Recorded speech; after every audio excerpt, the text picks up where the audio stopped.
A millionaire is walking in the park with his daughter when he spots in the distance the little beggar girl he's been helping for months.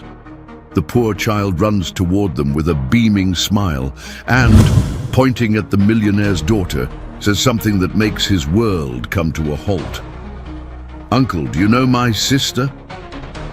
He laughs, thinking it's just a child's joke, but when he decides to take a closer look, he notices something that makes him faint instantly. What he discovers next leaves him utterly devastated. The afternoon sun filtered gently through the canopy of Riverside Park, creating a golden mosaic on the ground where Edward Morgan walked slowly, watching his daughter Isabella run among the other children.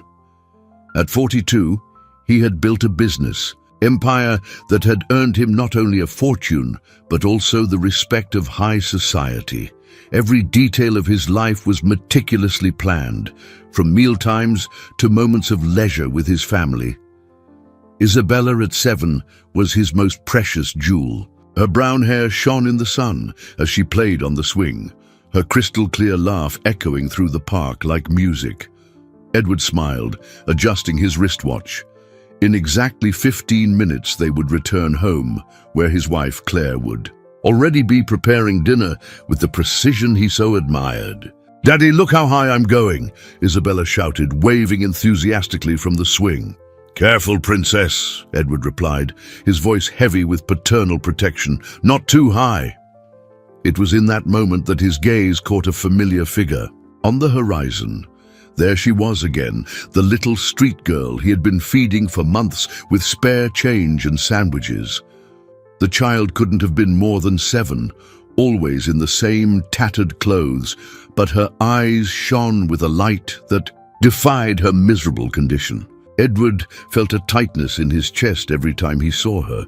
There was something about that girl that touched him deeply, a vulnerability that stirred painful memories of his own difficult childhood. He could never explain why he felt such an intense connection to a homeless child, but he always made sure she had at least one meal whenever he found her. The girl spotted him from a distance, and her face lit up as if she had seen an angel. She ran towards him with a contagious joy, her bare feet dancing across the freshly cut grass. The familiar scent of the park, a mix of damp earth, flowers, and childhood fun, enveloped the perfect afternoon. "Mr. Edward," she yelled, stopping before him with a radiant smile that revealed a few missing teeth. "You came to visit."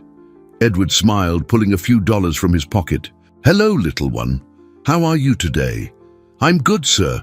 Really good." She shook her head vigorously, her tangled hair dancing in the wind. It was then that her eyes fixed on Isabella, who had stopped playing and was walking curiously toward her. "Father." The poor girl looked at Isabella with an expression of recognition that made Edward frown. There was something strange in that look, a familiarity that made no sense. The two children stared at each other for a moment that felt like an eternity, as if they were recognizing each other after a long separation. "Daddy, who is she?" Isabella asked, moving closer and taking her father's hand. The street girl looked from Edward to Isabella, then back to Edward. Her smile grew even brighter, and she pointed a small, dirty finger directly at Isabella. "Mr. Edward," she said with an innocence that made his heart stop, "you already know my sister." The world around Edward seemed to freeze. The sound of children playing turned into a distant hum. He looked from the poor girl to Isabella, and it was then that he saw something that made his blood run cold. The two children were practically identical, not just their facial structure, the color of their hair, or the shape of their eyes. When Isabella turned her head slightly, confused by the other girl's declaration, Edward saw something that left him breathless, a small star-shaped birthmark on the tip of her left ear. The same mark the poor girl had in the exact same spot. Edward remained motionless for long seconds, his inner world collapsing as he watched the two girls. The rationality that had always governed his life fought against a reality that seemed torn from an impossible dream. He blinked several times, hoping the vision would dissolve, but the resemblance remained, stark and undeniable. "What did you say?" Edward murmured, his voice barely audible. The poor girl tilted her head, confused by his reaction. "I said you know my sister, mister. She looks just like me, doesn't she?" She smiled again, as if it were the most natural thing in the world. Isabella looked at the other child with growing curiosity. "Daddy, she really does look like me," she said, unconsciously touching her own left ear. "She even has the same little star as me." Edward felt his legs weaken. He knelt slowly, bringing himself to the girl's level, studying every feature of their faces with a detective's intensity. The shape of their eyes, the line of their nose, the curve of their lips, everything was identical. Even the way they tilted their heads was the same. "What's your name, sweetheart?" Edward asked the poor girl, his voice trembling slightly. "My name is Sophia, Mr. Edward. The grandma who took care of me called me that." She fiddled with the hem of her torn t-shirt. "But she went away 2 weeks ago, and now I live by myself in the place we used to sleep." A knot formed in Edward's throat. "By yourself? Where exactly?" "In a little spot under the Grand Avenue Bridge," Sophia answered matter-of-factly, as if it were normal for a 7-year-old to live on the streets. "But it's not too far from here. I always come to the park because it's where I feel happiest." "And you said I'm your sister?" Isabella asked, her childish innocence navigating the extraordinary situation more easily than her father. "Yes, from the very first. Time I saw you here in the park, I knew we were sisters," Sophia explained, her eyes shining. "I could feel it in my heart." She tapped her chest. "Didn't you feel it too?" Isabella nodded slowly. "I did. Whenever I saw you, I wanted to play with you." "Daddy, can I play with Sophia?" Edward was in total shock. His analytical mind worked furiously, trying to find logical explanations for the impossible. Twins separated at birth, but he was there when Isabella was born. He remembered every detail of that day, or at least he thought he did.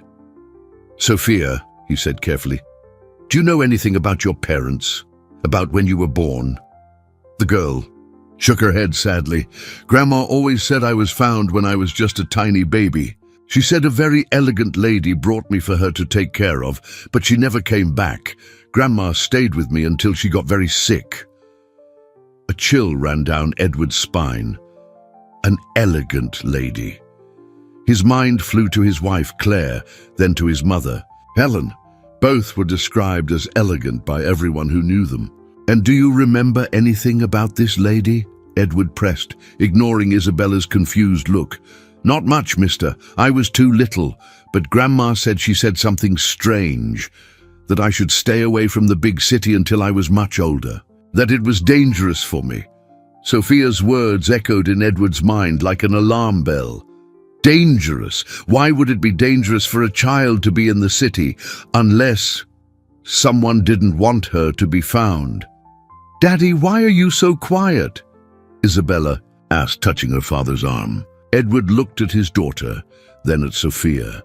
The resemblance wasn't just physical, there was something deeper, a similar energy, a way of expressing themselves that was frighteningly identical, as if they were the same person split into two bodies.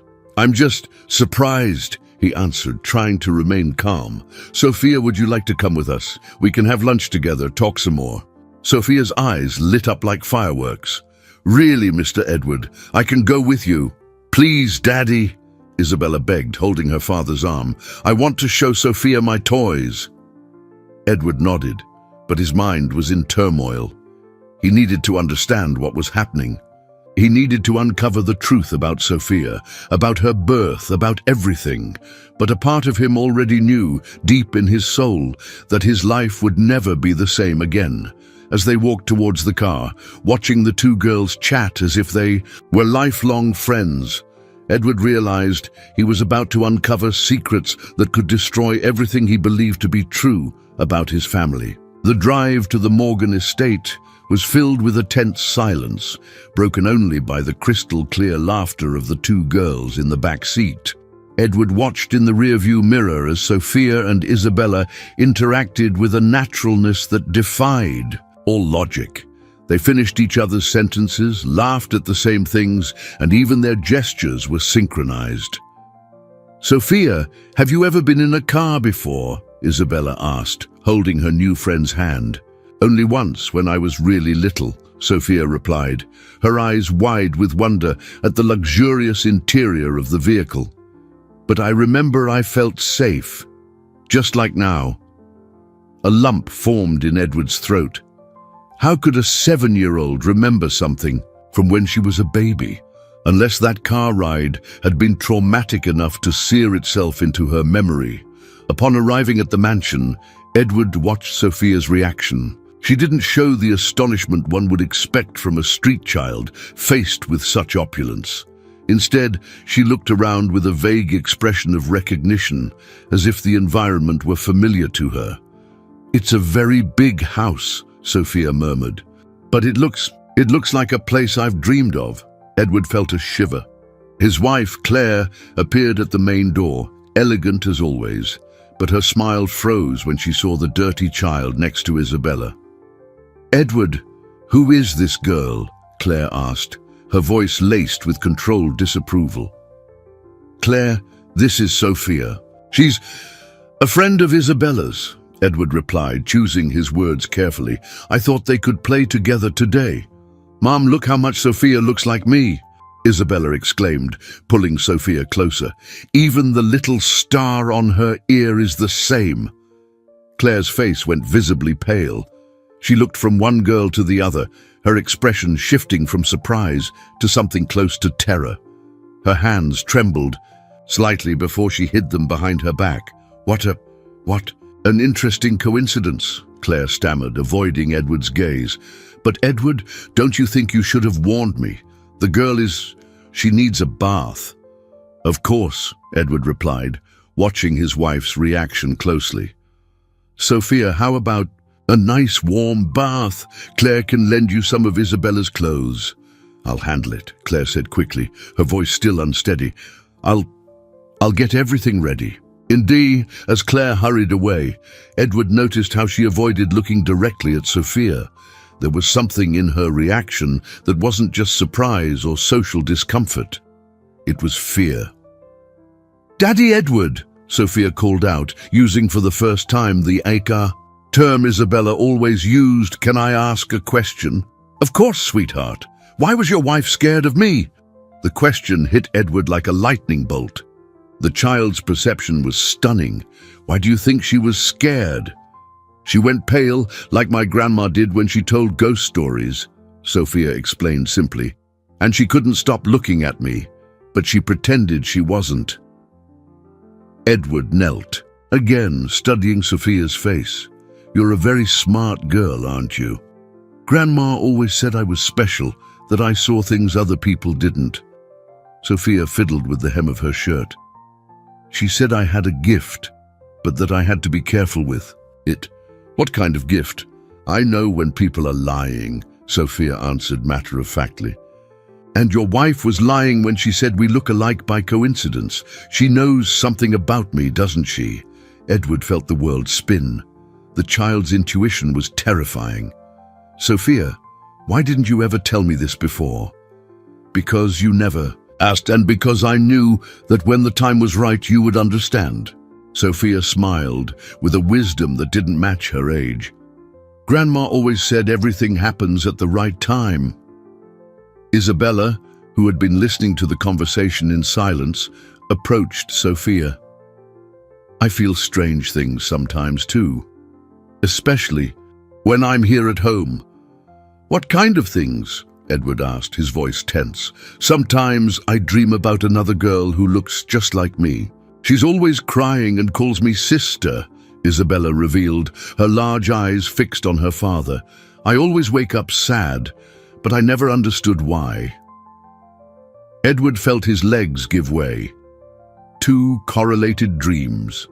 Two identical children who felt connected. His rational mind fought against evidence that defied any logical explanation. "Daddy," Isabella continued, "Are you sure I don't have a sister?" The question echoed through the mansion like a cry for help.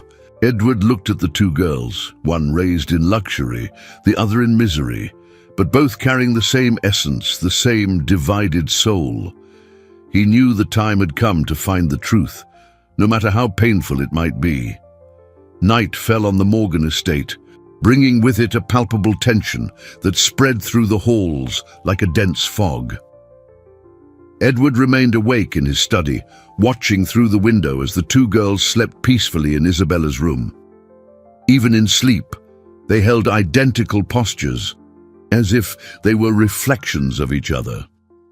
During dinner, the coincidences had multiplied alarmingly. Sophia knew the house as if she had lived there.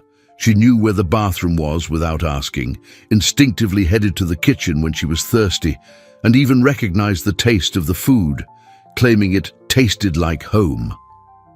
"Edward, we need to talk," Claire said, entering the study with a tense face. She had avoided being alone with him all day, but now seemed determined to face the situation.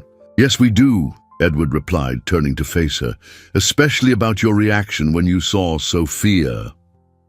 "What reaction?" Claire tried to sound casual, but her voice betrayed her nervousness. "I was just surprised. Anyone would be." "Claire, you turned pale as if you'd seen a ghost, and you've been avoiding looking directly at the girl ever since." Edward moved closer to his wife. "Is there something you're not telling me?" Claire looked away, pacing nervously around the room.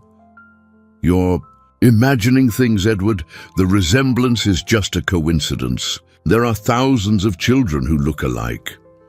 "With an identical birthmark in the same spot?"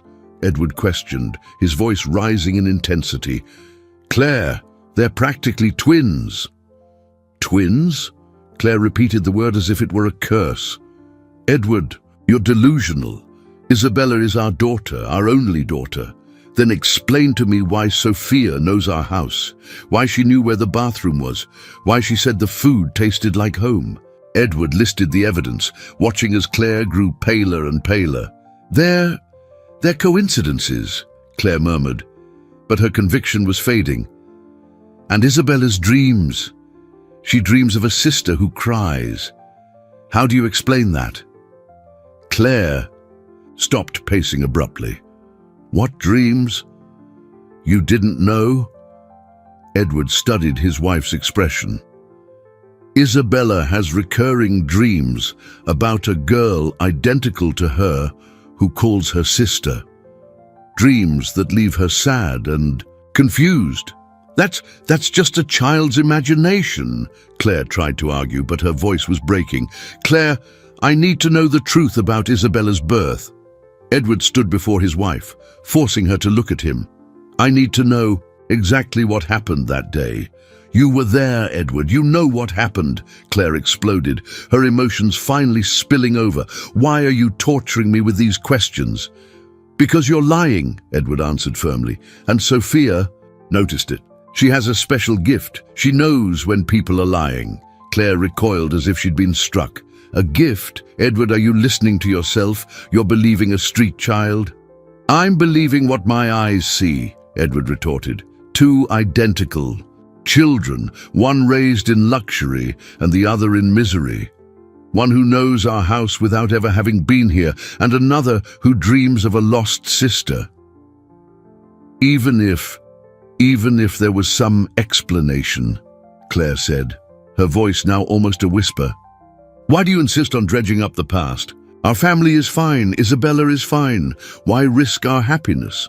Because if Sophia is truly my daughter, she shouldn't be living on the street," Edward replied with determination. "She should be here with us, being raised with the love every child deserves." "And what if discovering the truth destroys our family?" Claire asked, tears welling in her eyes. "What if what you find is worse than you can imagine?" "What truth, Claire?" Edward held his wife's shoulders. "What truth could be so terrible?" Claire broke free and walked to the window, watching the two girls sleeping in the room above. "There are things that are better left buried, Edward. Things that can hurt innocent people. Innocent people like Sophia, who grew up abandoned on the street, Edward questioned. Or innocent people like Isabella, who feels in her heart that something is missing from her life. You don't understand, Claire whispered, her voice filled with pain. You don't understand what could happen if certain people find out that Sophia is still alive. The phrase slipped out before Claire could stop herself. Edward felt his blood run cold. Still alive? He repeated slowly. Claire, what do you mean by still alive? The silence that followed Edward's question was deafening. Claire remained motionless at the window, her shoulders trembling like leaves in the wind. Edward could see the reflection of his wife's face in the glass, an expression of pure panic that confirmed his worst suspicions. Claire, Edward said, his voice dangerously low. Explain to me right now what you meant by still alive. I didn't mean anything. Claire tried to deflect, but her voice was broken. It was just a figure of speech. Don't lie to me! Edward exploded, his patience finally snapping. Not after everything I saw today. Was Sophia supposed to be dead? Is that it? Claire turned slowly, her face bathed in tears. Edward, please, don't do this. Don't dig up the past. Some truths are too dangerous. Dangerous for whom? Edward stepped closer, his determination growing with every word. For you, for me, or for whoever orchestrated this lie? For all of us, Claire whispered, especially for the girls. Edward felt as if he'd been punched in the gut. The girls are in danger. If certain people find out that Sophia didn't die as planned. Claire stopped, realizing she had said too much again. As planned, Edward repeated, his voice icy. Claire, are you telling me someone planned for Sophia to die? No, Claire answered quickly. Not for her to die, just for her to disappear, to be raised far away from here, far away from us. Why? Edward yelled, losing control completely. Why should my daughter be raised away from me?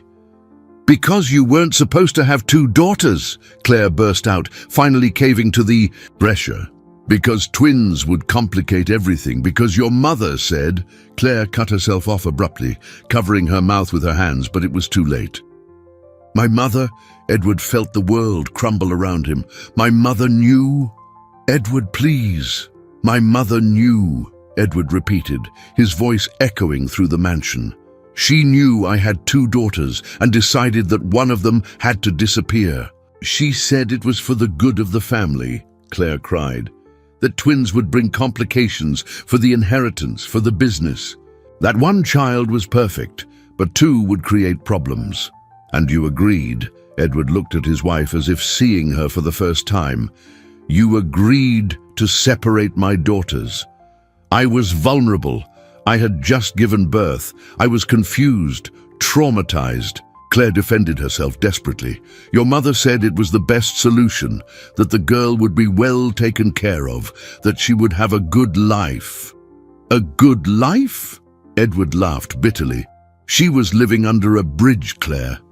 Under a bridge. It wasn't supposed to be like that, Claire sobbed. Helen assured me the child would be well cared for, that the woman who took her would give her a decent life. But you never checked, did you? Edward accused. You never cared to find out if my daughter was really okay. I couldn't. Your mother forbade any contact. She said it would be dangerous for all of us if the truth came out. Edward stepped away from Claire, feeling nauseous. My own mother, my own wife, you conspired to steal my daughter from me. It wasn't theft, Claire tried to argue. It was a difficult decision made for the love of the family. Love? Edward laughed humorlessly. You call this love? Condemning an innocent child to misery to protect an inheritance? Edward, you have to understand. Your mother has so much power, so much influence. She said if the truth came out, it could destroy everything you've built. And she's right, Edward said, his voice now frighteningly calm. This is going to destroy everything, but not in the way she imagined. What do you mean? I mean, I'm going to find out the whole truth, every sordid detail of this conspiracy. Edward headed for the door. And then I'm going to make sure Sophia gets everything that was stolen from her. Edward, wait. Claire ran after him. You can't confront your mother. She's capable of... Capable of what? Edward turned abruptly, making Sophia disappear again, threatening my family. Yes, Claire whispered. Exactly that. Edward felt a chill in his spine. Then she's even more dangerous than I imagined. Edward, please think of the girls. If you stir this up, you could put us all at risk. The girls are already at risk, Edward replied. One of them spent 7 years living on the street because my mother decided she didn't deserve a family. That ends now. Where are you going? To talk to my mother, Edward said, his determination unshakable. And this time, she's going to tell me the whole truth. Edward, no! Claire yelled, but he was already gone, leaving her alone with the weight of her secrets and the terror of what might happen when the truth finally came to light. The mansion of Helen Morgan stood imposing in the pre-dawn hours, its lit windows suggesting the family matriarch was still awake. Edward parked the car with trembling hands, not from fear, but from a cold rage he had never felt before. At 72, his mother maintained an iron grip on the family business, and apparently on decisions that should have been his alone. The maid who opened the door seemed surprised to see him at that hour. Mr. Edward, Mom is in her office, but she's not expecting visitors. Don't worry, Mercedes, Edward said, striding past the woman. She'll see me. Helen was sitting behind her mahogany desk, examining documents with the same precision she applied to everything in her life. Her grey hair was impeccably styled, even at this hour, and her navy silk robe radiated elegance and authority. She looked up as Edward entered without knocking. Edward, she said, her voice maintaining its usual coolness. What a surprise! It's 2 a.m. We need to talk, Mother. Edward closed the door behind him, locking it. About Sophia. Helen showed no reaction to the name. She continued organizing her papers with precise movements, as if her son had mentioned the weather. I don't know any Sophia, she replied calmly. The girl you had delivered to a poor woman 7 years ago, Edward continued, approaching the desk. My daughter, your granddaughter. You're delusional, Edward. You have only one daughter, Isabella. Stop lying! Edward slammed his hand on the desk, sending papers flying. Claire told me everything. Helen finally looked up, and Edward saw in her eyes a coldness that chilled him to the bone. Claire is hysterical. Women get that way under pressure.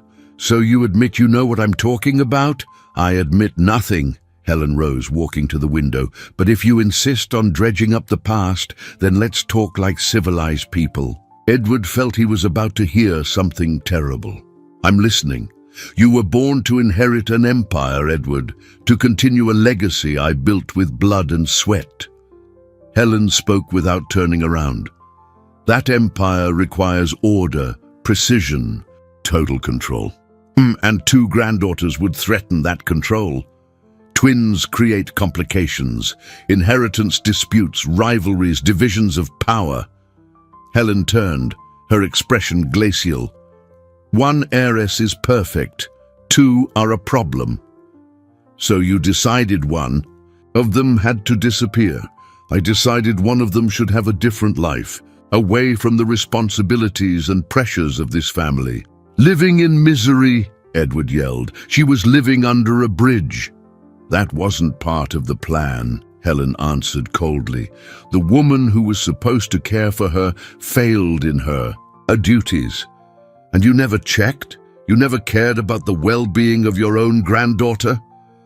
I cared about the well-being of the family as a whole, Helen replied. Including your well-being, Edward. Do you think you would have been happy dividing your attention between 2 identical daughters, splitting your inheritance, dealing with the legal complications? That decision wasn't yours to make. Edward approached his mother, his eyes blazing with rage. You had no right to decide the fate of my daughters. I had the right to protect my family, Helen answered, her tone hardening. And I have the right to continue protecting it. What does that mean? It means you should have left things as they were. The girl was being looked after. You had a perfect family. Why complicate things? Because she's my daughter, Edward shouted. Because she deserves love, care, a real family. And now that you've found out, what do you intend to do? Helen asked, her voice laced with a challenge. Bring her home. Explain to your business partners, to society, to the press, how a second daughter magically appeared. Yes, that's exactly what I'm going to do. Even knowing it could destroy everything we've built, even knowing it could lead to investigations, questions about the legality of Isabella's adoption. Edward felt his blood run cold. What do you mean? I mean that when you mess with the past, you sometimes find things you'd rather not know. Helen smiled coldly. Are you sure you want to know the whole truth about how your daughters were born? What truth? The truth about why it was so easy to separate the twins, the truth about what really happened at the hospital that night. Helen moved closer to her son. The truth about who these children's biological parents really are. Edward felt the world spin. What are you saying? I'm saying that if you keep digging, you might find that neither you nor Claire are the biological parents of either of them. The revelation hit Edward like a physical blow. He staggered, grabbing the desk to keep from falling. Impossible, he whispered. Nothing is impossible when you have enough money and influence, Helen answered. The question is, do you really want to know where these children came from? Edward remained motionless for long minutes, trying to process his mother's words. The possibility that neither he nor Claire were the twins' biological parents was something his mind refused to accept. He clearly remembered Claire's pregnancy, the morning sickness, the doctor's appointments, her growing belly. You're lying, Edward said finally, his voice hoarse. I saw Claire pregnant for 9 months. Yes, you did, Helen confirmed, returning to her chair. Claire was indeed pregnant, but the baby she was carrying died during childbirth. Edward felt as if the floor had vanished from beneath his feet. What? Complications with the umbilical cord. The baby was stillborn. Helen spoke with the same coldness she used to discuss business deals. Claire was distraught. You were devastated. I made a decision. What decision? Edward whispered. There was a young, single mother in the same hospital, very poor, very young, with newborn twin girls and no way to raise them. She was willing to give the children up for adoption. No. Edward shook his head. No, that's impossible. I paid handsomely for the transaction. The young mother received enough money to start a new life in another country. You received a healthy daughter. Everyone won. And the other twin? The other twin was a problem. 2 identical children would lead to questions, investigations, so I arranged for her to be raised discreetly by a trustworthy woman. Edward sat down heavily in the chair opposite the desk. You're telling me that, Isabella and Sophia are not my biological daughters? Biologically, no, but in every other way that matters, they are your daughters. You love them. They love you. What difference does it make where they came from? What difference does it make? Edward exploded. You built our entire family on a lie. I saved your family, Helen retorted. Claire was falling into a deep depression after losing the baby. You were destroying yourself with guilt and grief. I offered a solution that brought happiness to everyone. Except for the girl's biological mother. Except for Sophia, who grew up in misery. The biological mother was a 16-year-old girl who couldn't afford to raise 1 child, let alone 2. She made the right choice. Choice? Edward laughed bitterly. Or was she coerced by your influence and your money? She signed all the lay papers voluntarily.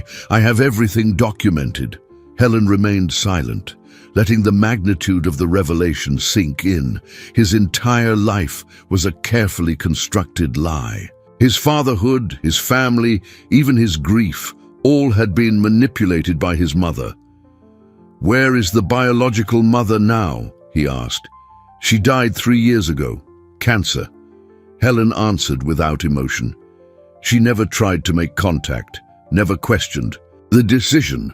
She lived a quiet life in Europe with the money she received. "So, there's no way to confirm your story?" "There are documents, medical records, proof of payment." Helen opened a drawer and pulled out a file, all meticulously archived. Edward stared at the file as if it were a venomous snake. "Why are you telling me this now?" "Because you need to understand the consequences of your actions. If you bring Sophia home, if you make this a public case, this information will come out." Helen leaned forward. "Are you prepared to explain how you found a second daughter? How she is genetically identical to the first?" "I'll tell the truth. The truth is that you and Claire are not the biological parents of either girl. The truth is that your entire fatherhood is based on fraudulent documents. The truth is you could lose both girls to social services." Terror seized Edward's chest. "You wouldn't." "I wouldn't have to do anything, just allow the truth to come out." Helen smiled coldly. "Or you can forget Sophia, leave things as they are, and continue being a loving father to Isabella. You're blackmailing me. I'm offering you a choice: protection for the family you have, or destruction for everyone in the pursuit of an impossible justice." Edward looked at the file in his hands. Inside was the truth that could destroy everything he held real. But it was also proof that Sophia was his daughter, perhaps not by blood, but in every way that truly mattered. "There's a third option," Edward said slowly. "Which is?" "I take Sophia home, and you keep your mouth shut. Forever." Helen laughed. "And why would I do that?" "Because if you try to destroy me, I will destroy you first. Document fraud, child trafficking, blackmail. I'm sure I can find enough evidence to put you in prison." "You don't have the courage. Try me." Edward stood up, taking the file. "My daughter Sophia is coming home tomorrow. And if anything happens to her, or to me, or to any member of my family, these documents go straight to the police and the press."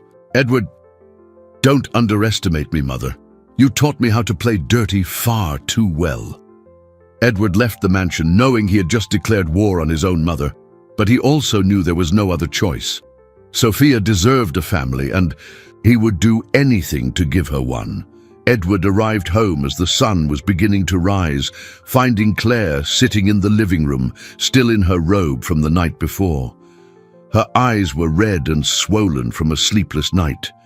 She looked up as he entered, and the panic on her face intensified when she saw the file in his hands. "Edward," she whispered, "where have you been?" "Talking to my mother," he answered, placing the file on the coffee table. "Finding out the whole truth." Claire stared at the file as if it were a bomb about to detonate. "What truth?" "The truth about our baby, who died at birth. The truth about the twins' biological mother. The truth about how our family was built on lies." Edward sat down across from his wife. "You knew everything, didn't you?" Claire broke down in tears. "Edward, I was shattered. I lost our baby. I was in a deep depression. Your mother said it was the only solution. You knew Sophia was alive. You knew she was suffering on the street while we raised Isabella in luxury. Your mother forbade me from looking. She said it would be dangerous for all of us." Claire reached out to touch Edward, but he pulled away. "I tried to forget. I tried to focus on being a good mother to Isabella. And you managed to forget for 7 years that there was another child." "No," Claire cried out. "I never forgot. Do you think it was easy for me? Every night I wondered if she was okay, if she was hungry, if she was safe. But you never did anything to find out. Because I was scared." Scared that if I looked, I would lose Isabella too. Claire stood up, pacing nervously. Your mother made it very clear that if I made a move, she would make sure we lost everything. Well, she doesn't have that power anymore. Edward opened the file, revealing documents and photographs. I have enough evidence to destroy her if she tries to harm us. Edward, you don't understand. Helen has connections that go beyond what you can imagine. She can make our family disappear if she wants to. So what do you suggest? We leave Sophia on the street forever? No, Claire said quickly, just that we be careful, that we find a way to help her without exposing the truth. Claire, she is our daughter. It doesn't matter if we don't share DNA. She's our daughter just as much as Isabella is. I know. Claire sat beside him. But what if we bring Sophia home and someone investigates? What if they discover the fraud? We could lose both girls. Then we'll make sure that doesn't happen. Edward stood up. We're going to wake the girls and explain the situation. They deserve to know the truth. You're going to tell them we're not their biological parents. I'm going to tell them they're sisters and that they're going to stay together forever. Edward walked up the stairs. The rest can wait. In Isabella's room, the two girls were still asleep, side by side. Edward watched for a moment how identical they were, even in sleep. They were his daughters, regardless of biology or documents. He loved them with the same intensity he would love biological children. Girls, he said softly, wake up. We have something important to talk about. Sophia opened her eyes first, smiling immediately when she saw him. Good morning, Daddy Edward. Edward's heart clenched. She had started calling him Daddy naturally, as if she had always known he was her family.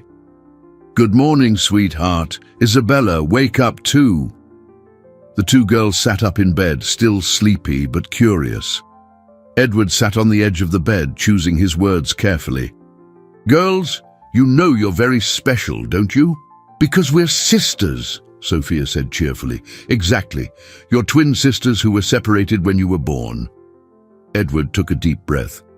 But now you've found each other, and I want Sophia to come live with us forever. Really? Sophia's eyes shone like stars. I can stay here with you? Yes, you can. This is your family, your home.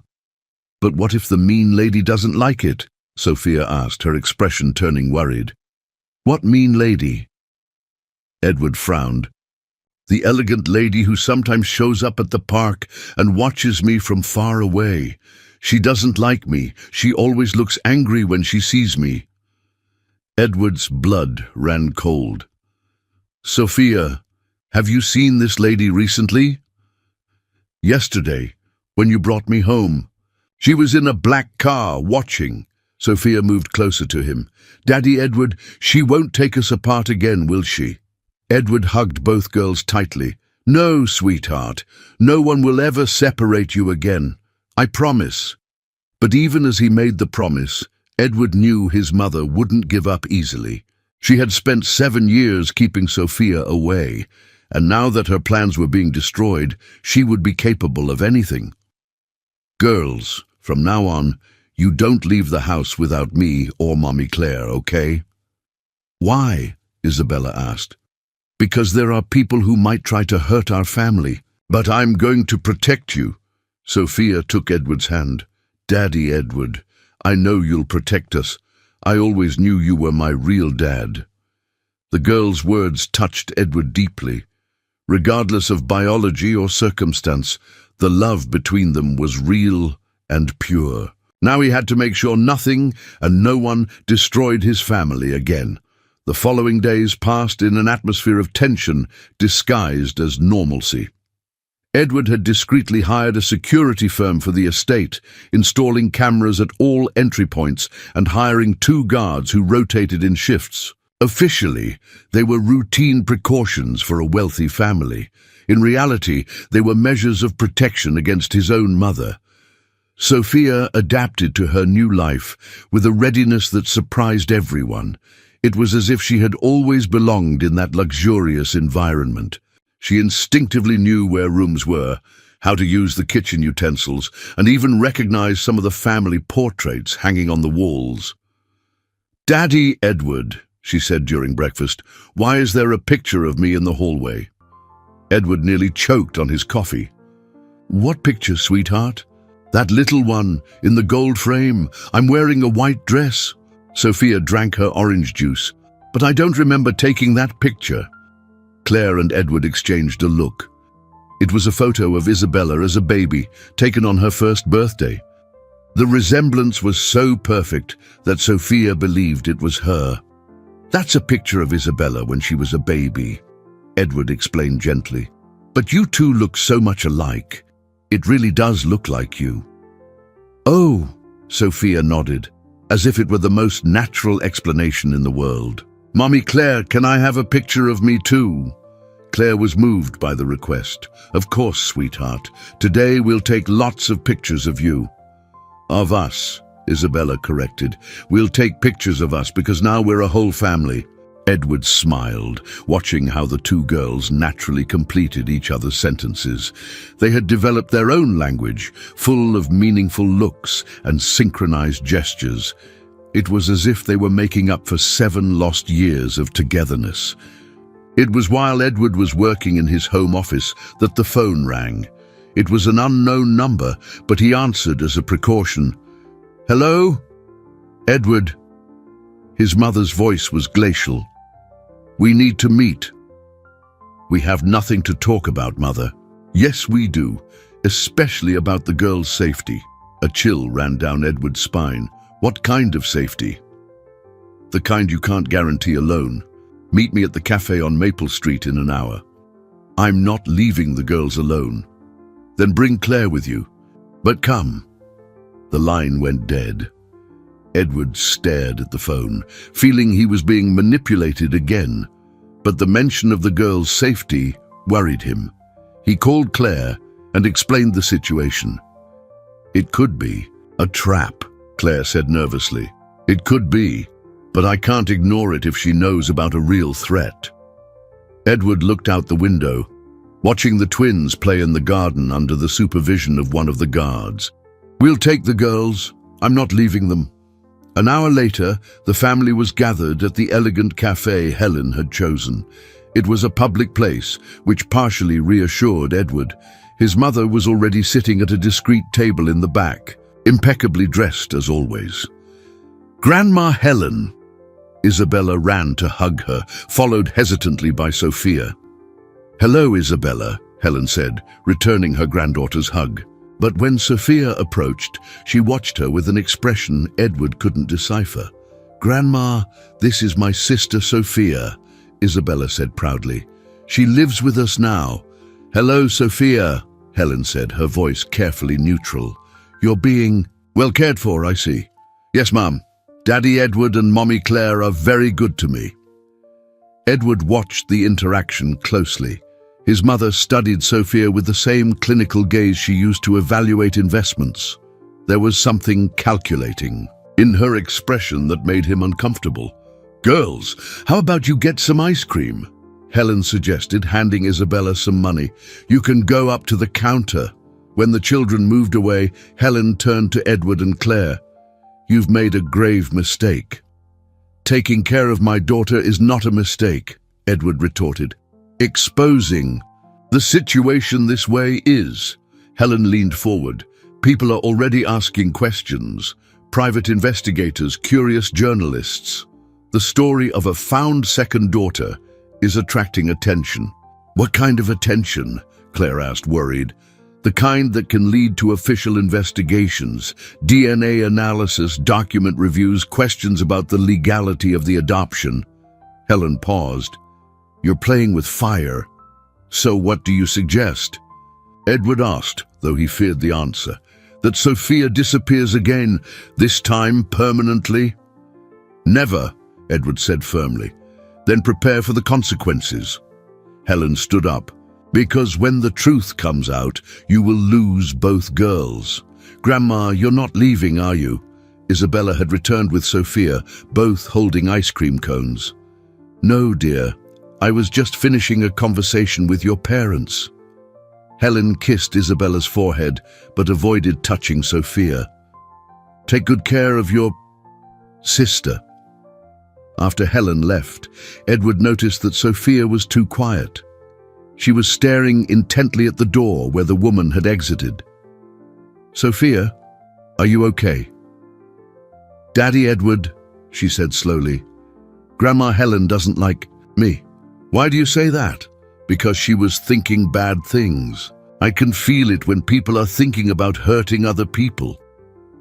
Sophia looked at him with her big, frightened eyes. "She wants me to disappear again." Edward felt a shiver. Sophia's intuition was frighteningly accurate. "Don't worry, sweetheart. I will never let that happen." But even as he comforted the girl, Edward knew his mother wasn't bluffing. She was truly capable of making Sophia disappear, and this time it could be for good.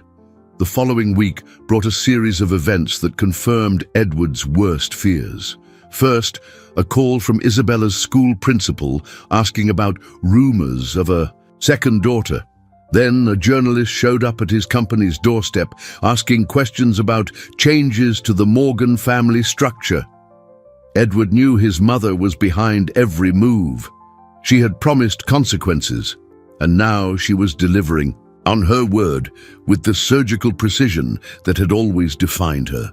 "Edward, I'm scared," Claire said at dinner, watching the twins play in the adjacent room. "A neighbor asked me about Sophia today, said she'd heard she was recently adopted." "My mother is spreading rumors to force our hand," Edward replied, trying to stay calm. "She wants us to panic. Maybe we should consider sending Sophia to a boarding school," Claire suggested hesitantly. "Just temporarily, until things calm down." "No." Edward was firm. "I won't separate the girls again.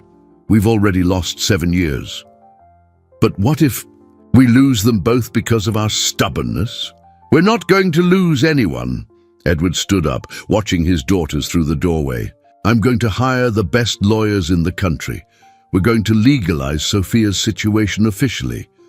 "With what documents? All the paperwork is fraudulent." "Then we'll get real documents, an official adoption, a recognition of paternity, whatever it takes." Claire gripped her husband's arm. "Edward, you don't understand. Your mother has influence over judges, clerks, government agencies. She can torpedo any legal attempt." "Then we'll go to another state, another country if we have to." Edward turned to his wife. "Claire, those girls are our family. I'm not abandoning Sophia again." "Daddy Edward," Sophia appeared at the kitchen door. "Can I talk to you?" "Of course, sweetheart. What is it?" Sophia came closer, her large eyes showing a seriousness that didn't match her age. "I heard you talking. You're worried about me." "No, Sophia, we're just—" "Daddy Edward, I know when people are lying, remember?" Sophia took his hand. "You're afraid I'll bring trouble to the family."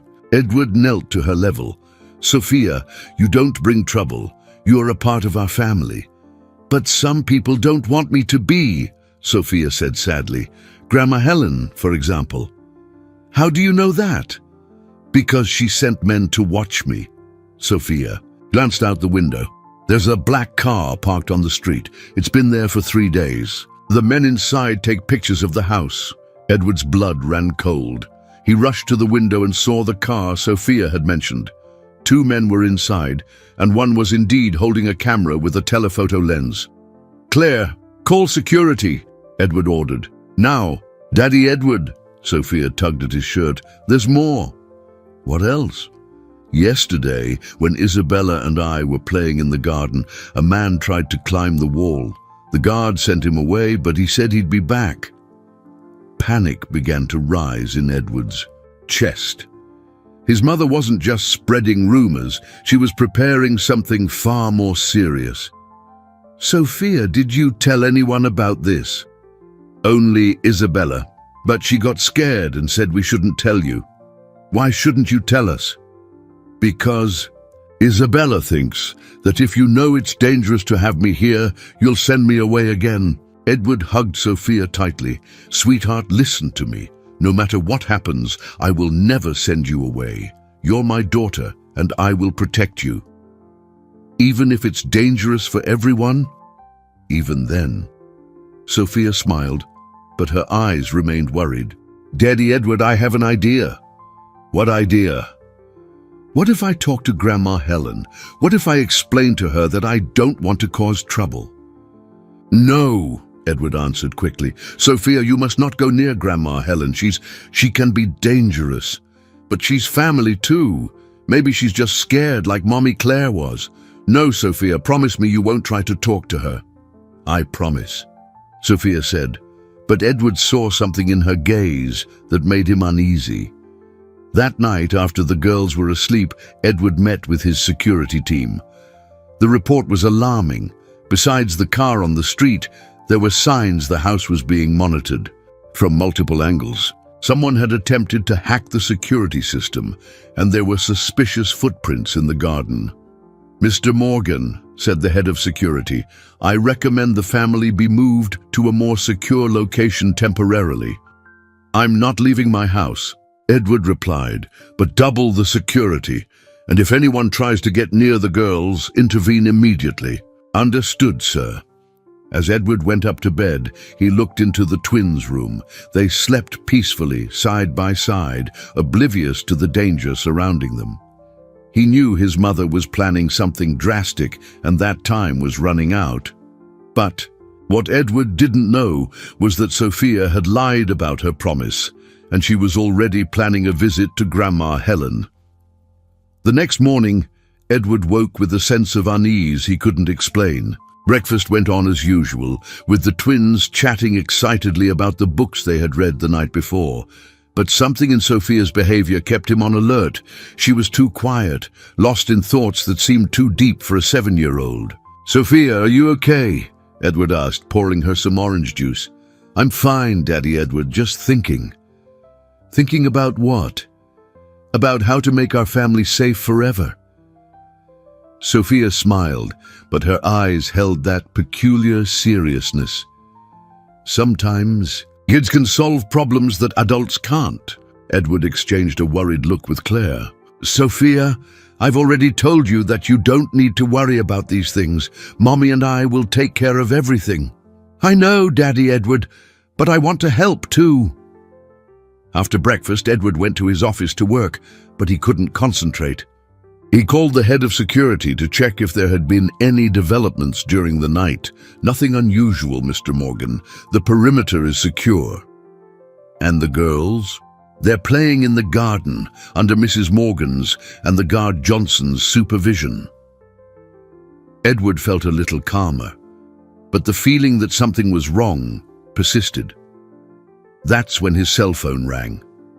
It was an unknown number. Hello? Edward? It's Mercedes, your mother's housekeeper. The woman's voice was tense. I need to speak with you urgently. Mercedes? What happened?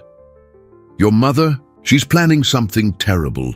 Something involving the girl, Sophia. Edward's heart raced. What do you mean? She's hired men, very dangerous men. They're coming to your house this afternoon. What men? I don't know exactly, but I overheard her on the phone. She said the Sophia problem would be solved permanently. Mercedes paused. Mr. Morgan, your mother has lost her mind. She's willing to do anything. Where are you now? I left her house. I can't be an accomplice to this anymore. Mercedes was crying. Mr. Morgan, get your family out of there. Go far away, today. The call disconnected. Edward was paralyzed for a few seconds, then ran to the garden. Claire was sitting on a bench reading a book, but the girls were nowhere in sight. Claire, where are the girls? They went to get Sophia's doll from their room. Why? You look pale. We have to get out of here now. Edward ran up to the twins' room, but it was empty. Sophia, Isabella! Daddy Edward! Isabella came running from the bathroom. What's wrong? Where's Sophia? She said she was going to get something from the garden, that she'd be right back. Edward ran to the garden, followed by Claire and Isabella. The guard, Johnson, was at his post, but Sophia was nowhere to be found. "Johnson, where is Sophia?" "She was here 5 minutes ago, sir, playing with her dolls." Edward searched the entire garden, calling the girl's name.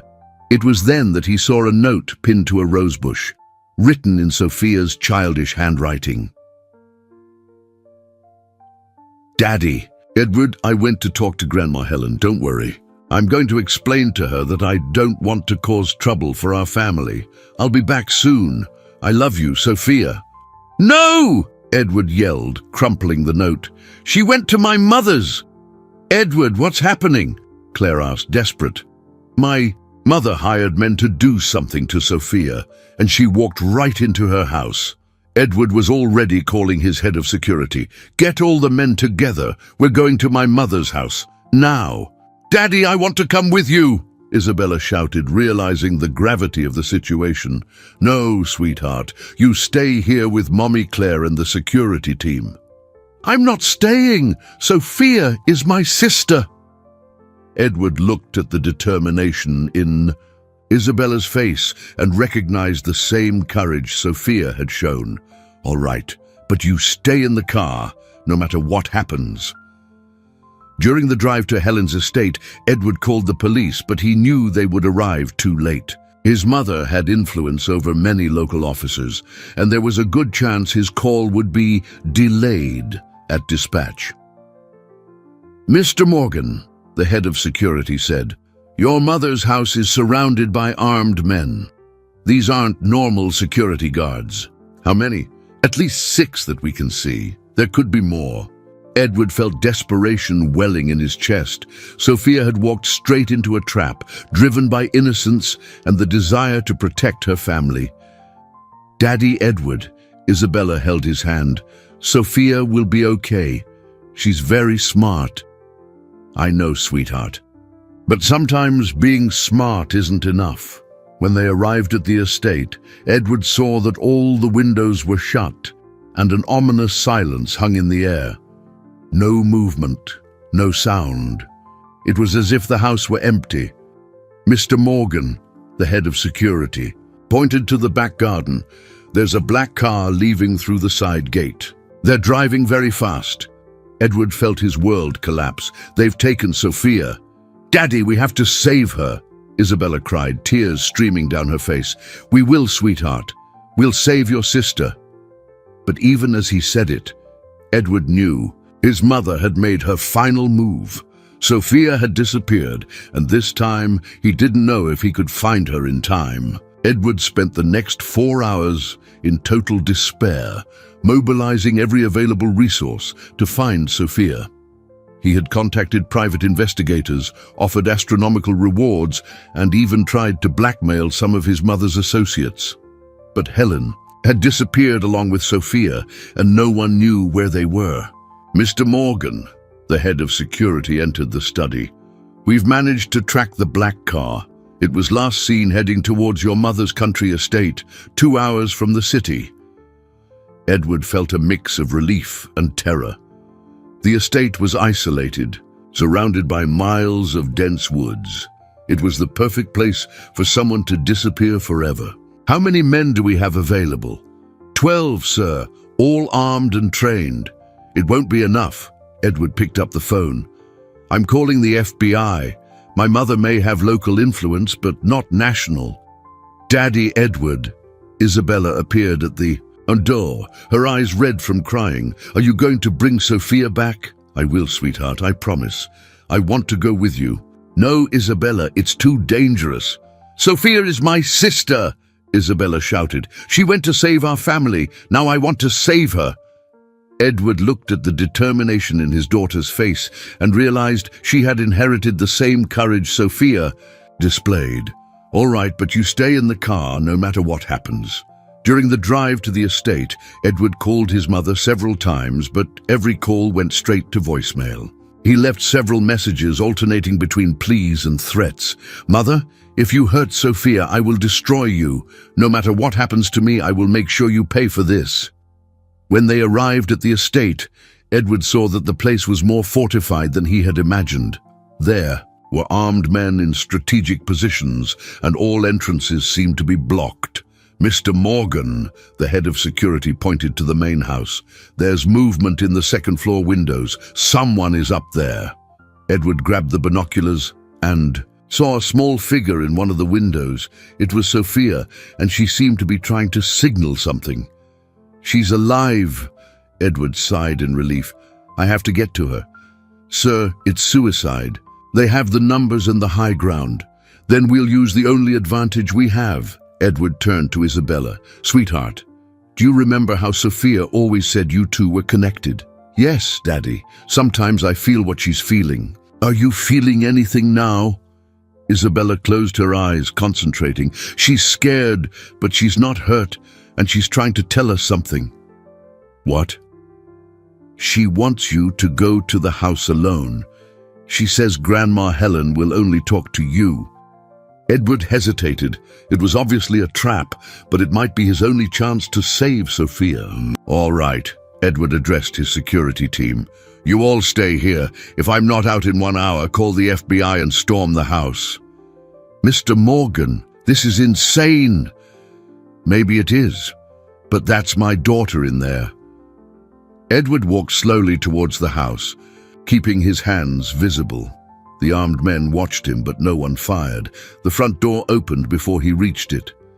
"Edward," his mother appeared in the doorway, elegantly dressed as always. "You came. Where is Sophia?" "She's safe, for now." Helen stepped aside, allowing him to enter. "Come, let's settle this once and for all." Edward entered the house, noting at least 4 armed men in the living room. His mother led him to the library, where a table was prepared with documents. "Sit down, Edward. I'm not sitting down until I see Sophia." "You'll see her after you sign these papers." Helen pointed to the documents. "It's a declaration acknowledging that Sophia is not your daughter and that you relinquish any and all claim to her." "Never." "Then she will disappear, permanently." "You wouldn't do that. She's your granddaughter.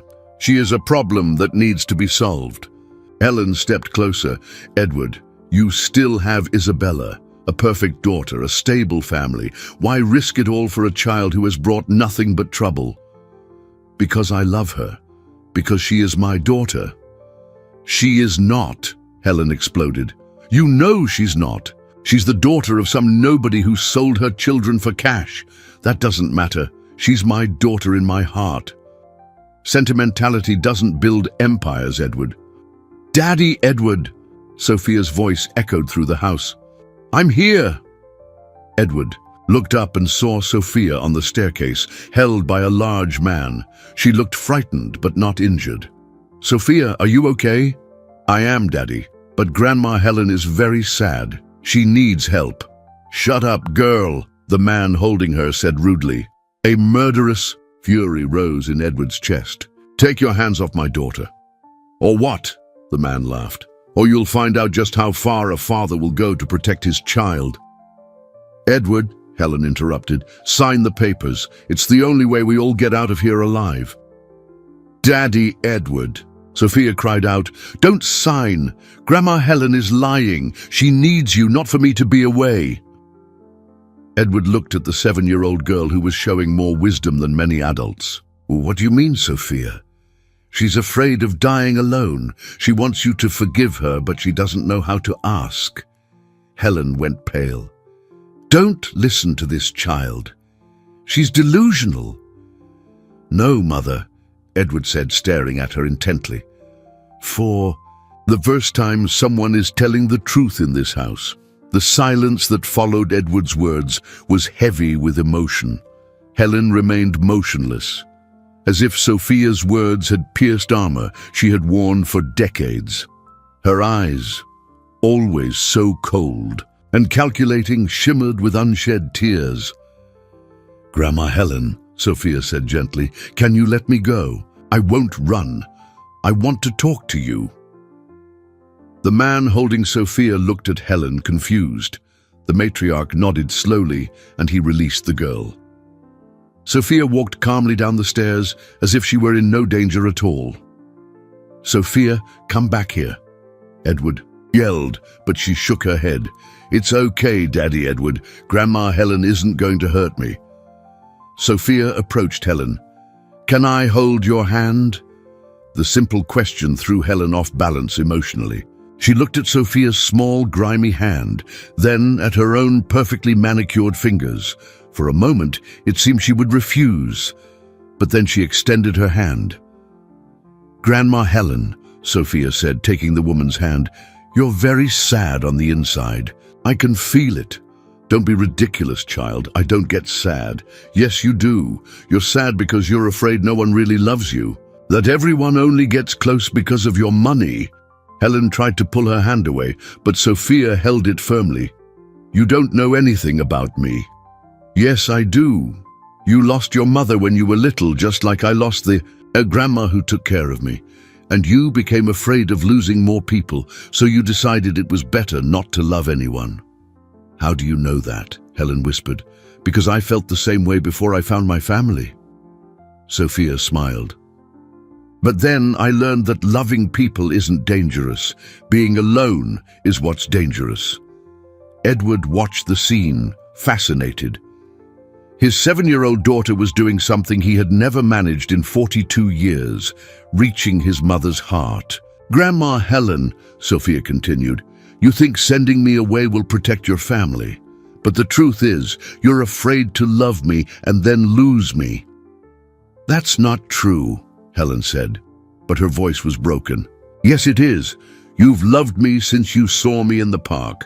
That's why you sent your men to watch me. It wasn't to hurt me, it was to make sure I was safe." Edward was stunned. "Mother, is that true?" Helen finally broke. The tears she had held back for decades began to fall.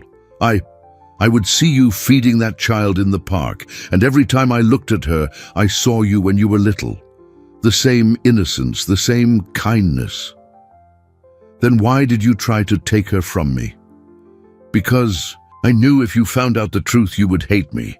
I preferred to be the villain in the story rather than risk losing you completely."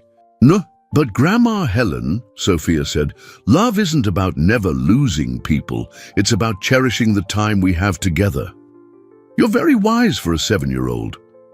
The grandma who took care of me used to say that sometimes children understand love better than adults because we aren't afraid to show it."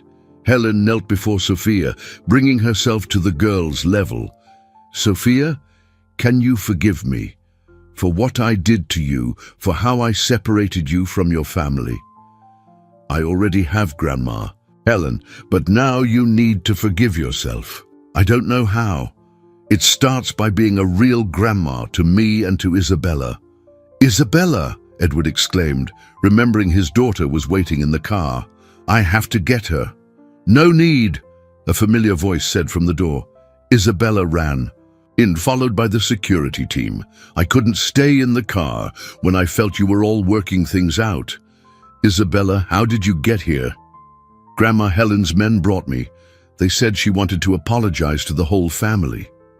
Edward looked at his mother, who was still holding Sophia's hands. "Mother, did you plan this?" "Not exactly. But when Sophia got here and started talking to me, I realized she was right. I was afraid to show love because I thought it would make me weak. And now I know I've wasted too much time being strong all by myself." Helen stood up, opening her arms to both her granddaughters. "Can I have a hug from my granddaughters?" Sophia and Isabella ran to embrace her. It was the first time Edward had ever seen his mother show genuine affection without calculation or ulterior motives. "Edward," Helen said, still hugging the girls, "can you forgive me too? Mother, I never stopped loving you. I just didn't agree with your methods. I know, and I promise I will change. I'll be the grandmother these girls deserve." "Grandma." "Helen," Sophia said, "does this mean I can stay with my family forever?" "Yes, sweetheart, and more than that, I will ensure all the documents are legalized correctly. No more fraud or lies." And the armed men? Edward asked. They're already being dismissed. They were hired to protect, not to threaten. So can we go home? Isabella asked. We can, Edward replied. All of us, including Grandma Helen if she'd like. Helen smiled through her tears. I would like that very much. I have a lot of lost time to make up for. As they left the estate, Edward watched his two daughters run ahead hand in hand, finally free to be sisters.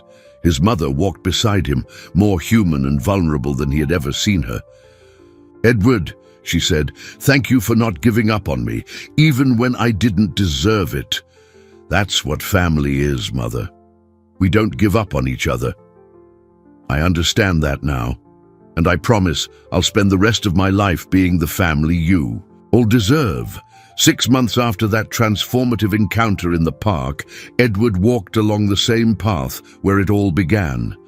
But this time, he wasn't alone.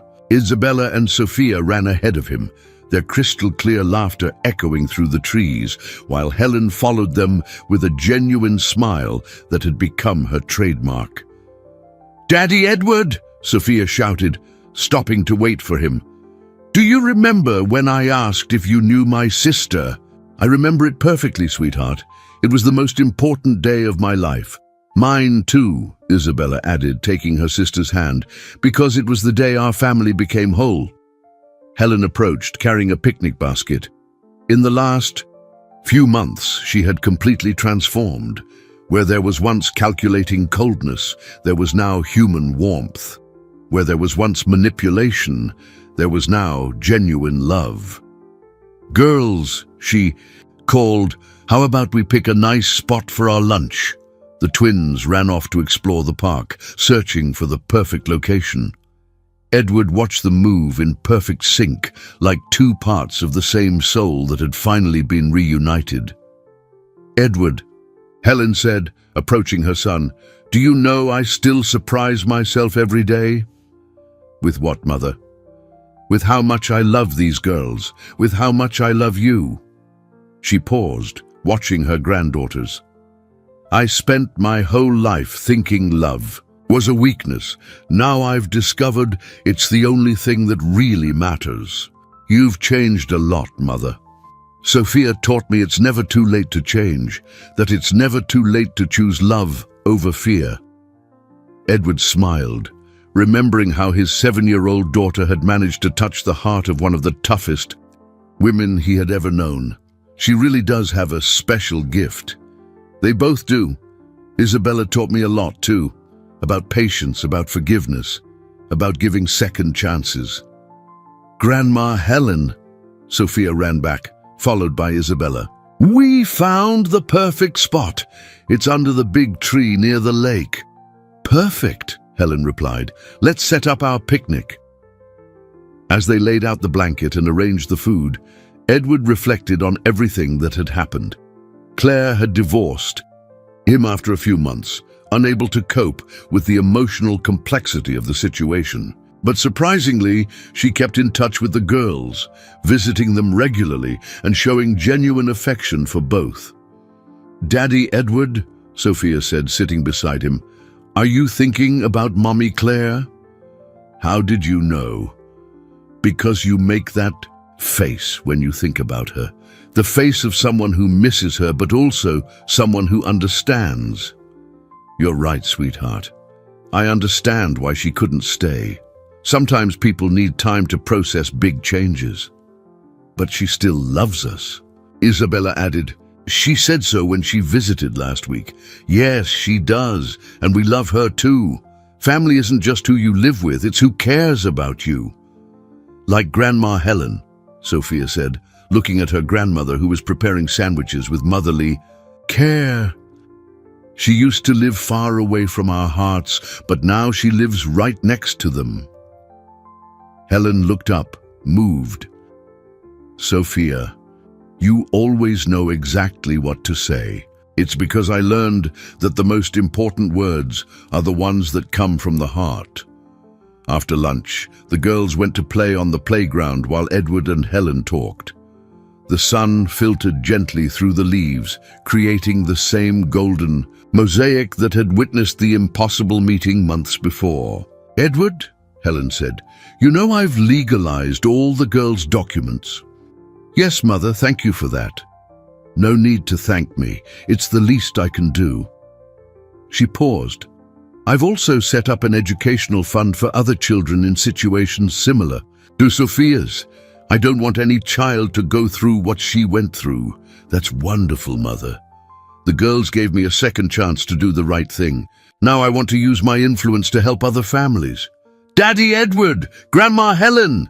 Sophia ran to them, followed by Isabella. "Look what we found!" She held a small, delicate wildflower. "It's for you, because you gave us the most beautiful family in the world." Edward accepted the flower, feeling tears of joy welling in his eyes. "Thank you, sweetheart. You gave us the most beautiful family in the world, too."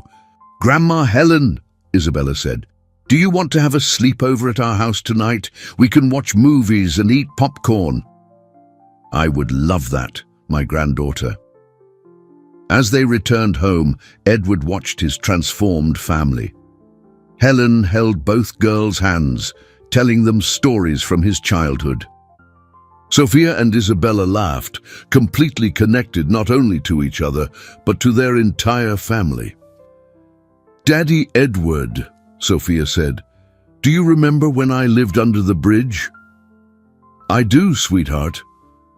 Sometimes I felt like I had a family somewhere, that someone loved me even though I didn't know who." She smiled. "Now I know it was you all. You always loved me, even before you found me." "That's right, Sophia. True love doesn't need an address to exist. And now we have an address, a family and love," Isabella added. "We have everything." "Yes, we do," Edward agreed, looking at the sky, which was beginning to take on the golden hues of dusk. "We have everything that really matters." When they got home, Edward looked at the mansion that once seemed perfect but cold.